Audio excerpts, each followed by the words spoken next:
আমার নাম মোহাম্মদ ইউনুস আদা।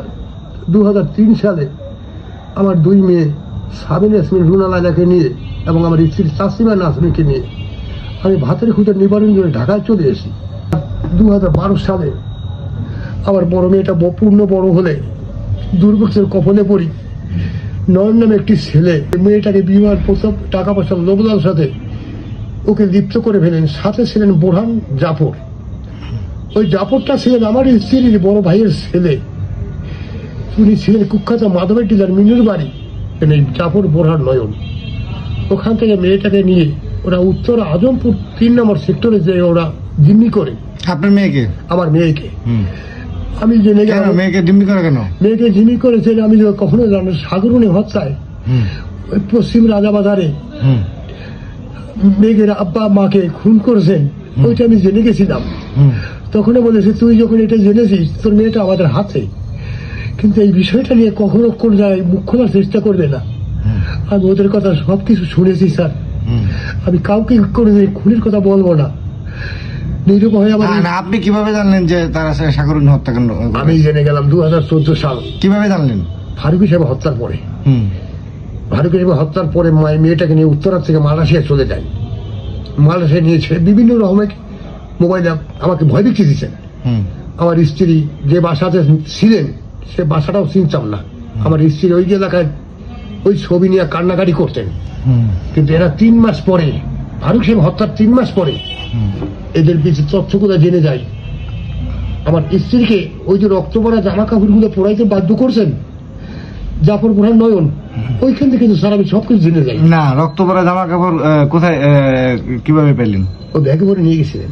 ওরা হজের দোয়া সেতে গেছিলেন নাকি আপনাদের বাসায়? আমাদের বাসায় গেছেন রক্ত পড়া জামা কাপড় আর চাকুটা নিয়ে। হ্যাঁ, নিয়ে যায় কি বলছে? নিয়ে বলেছেন এই কাপড় চুপড় গুলো চাচাই পুড়িয়ে ফেলেন। পাশে আমার একটা ভাড়াট ছিলেন, উনিও অনেক কিছু।